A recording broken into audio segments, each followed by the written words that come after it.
আওয়ামী লীগ নিষিদ্ধের দাবিতে তারা এসেছিলেন।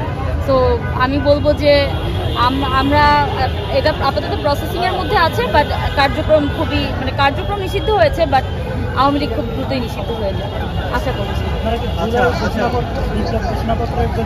হ্যাঁ, আমাদেরকে কথা দেওয়া হয়েছে ইন্টারিম থেকে, আগামী 30 দিনের মধ্যে আমাদের জুলাই ঘোষণাপত্র তারা জারি করবেন। আশা করি সেটাও তারা তাদের কথা রাখবেন। দুইটা গরু এবং একটা ছাগল, এই বিষয়টা নামকরণের প্রয়োজন। আমরা এটা আসলে কি জাস্ট অনেক মানুষের একটা আয়োজন করা হয়েছে, তাই আমরা চিন্তা করেছি ঠিক আছে হয়তো একটা গরু দিলে হবে, সেক্ষেত্রে আমরা 2টা গরু এবং একটা ছাগল, অনেকে গরুর থেকে খাসি বেশি পছন্দ করে, সো আমরা সেটাও তাদের প্রায়োরিটিটাকেও লিস্টে রেখেছি। আচ্ছা, এখানে কতশো মানুষের জন্য এই আয়োজনটা করা হচ্ছে? এখানে আসলে আমরা প্রথমে তো এইভাবে লিমিটেশন করে কিছু করি নাই, উন্মুক্ত সবার জন্য, যতজনকে আমরা আপ্যায়ন করতে পারবো ইনশাআল্লাহ করবো। যোগ্যতা কিভাবে আসবে?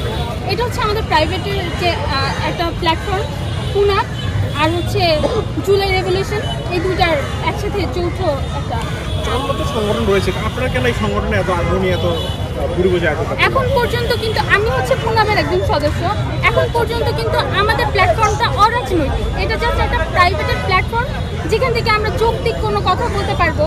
এই যে আওয়ামী লীগ নিষিদ্ধকরণের যে দাবি, সেটাতে আমরা স্বতঃস্ফূর্তভাবে আমাদের সদস্যরা ছিল, তো আজকের আয়োজনটা সেই কারণে, যেহেতু এটা অরাজনৈতিক। সর্বশেষ আপনাদের কি পরিকল্পনা রয়েছে আওয়ামী লীগ নিষিদ্ধ? এটাকে আমাদের যে জুলাইয়ের একটা দাবি ছিল সেটা একদম পরিপূর্ণভাবে তো এখনো হয়নি, যেটা আইনের একটা প্রসেসের মধ্যে যাবে, সেটা যেন দ্রুত থেকে দ্রুততম সময়ের মধ্যে হয়ে যায়, একেবারেই নিশ্চিত হয়। আমরা আরো 15 বছর পরে আওয়ামী লীগকে আরেকবার দেখতে চাই। এটা আমাদের জন্য অনেক বড় পাওয়া এবং অনেক আনন্দের একটা ব্যাপার, যার জন্য আমরা সেই আনন্দ বুকে ধারণ করে আজকে আমরা এখানে খাবারের প্লাস সাংস্কৃতিক অনুষ্ঠানের আয়োজন করেছি।